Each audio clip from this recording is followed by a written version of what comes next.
جب مولانا الیاس صاحب رحمۃ اللہ علیہ کا انتقال ہوا تو مولانا نے 6 لوگوں پر اعتماد کیا کہ مجھے ان 6 لوگوں پر اعتماد ہے.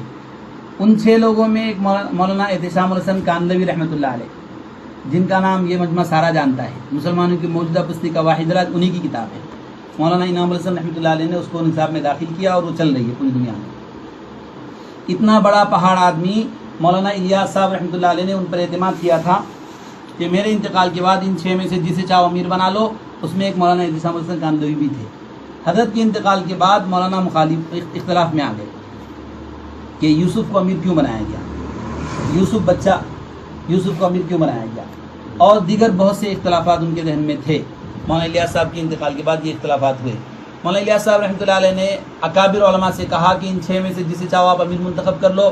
ان 6 لوگوں نے کام شروع کیا، بیٹھے تو سب نے یہ کہا کہ بھئی ہم اپنی ساری ذمہ داری ان 2 اکابر کو دیتے ہیں، حضرت شیخ زکریا صاحب اور حضرت شاہ عبد القادر رائے پوری رحمۃ اللہ علیہ. ان دونوں کے ہاتھ میں دیا کہ یہ دونوں فیصلہ کریں گے. یہ دونوں رات میں بیٹھے، پوری رات دونوں رائے مشورہ کرتے رہے، لیکن دونوں ایک رائے پر جمع نہیں ہو سکے. صبح حضرت تہجد میں حضرت نے طلب کیا دونوں کو کہ کیا سوچا.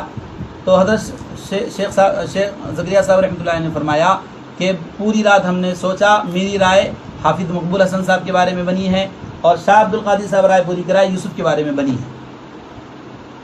تو مولانا الیاس صاحب رحمۃ اللہ نے فرمایا کہ اہل میوات اور اہل دہلی جتنا یوسف پر جمع ہوں گے اتنا کسی پر جمع نہیں ہوں گے. تو اس پر حضرت شیخ نے فرمایا میری بھی رائے یوسف کے بارے میں ہے.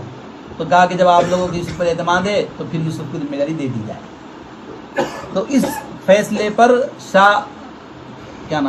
مولانا احتشام الحسن کاندھلوی رحمۃ اللہ علیہ، اور بہت سے مسائل تھے، اختلاف ہوا. مولانا الیاس صاحب کے انتقال کے بعد وہ اختلاف کرتے رہے نظام الدین سے باہر آ کر اور مسائل اچھالتے رہے. اور اس مسئلے میں فقیہ الامت مفتی محمود حسن دیوبندی رحمۃ اللہ علیہ، دارالعلوم کے بڑے مفتی، پوری دنیا جن کو جانتی ہے فقیہ الامت کے نام سے، اور دارالعلوم میں 30 سال اور مظاہر میں 20 سال مفتی رہے، صدر مفتی، اور ان کی فتاوی محمودیہ چھپی ہوئی ہے، پوری دنیا اس سے استفادہ کرتی ہے. اتنے بڑے مفتی سے خط و کتابت ہوئی اور اس میں بہت کچھ حضرت کو کہا. مولانا احتشام الحسن کاندھلوی رحمۃ اللہ علیہ اختلافات میں بہت کچھ کہا، وہ چھپا ہوا ہے فتاوی محمودیہ کے اندر، علماء اس سے رجوع کر سکتے ہیں.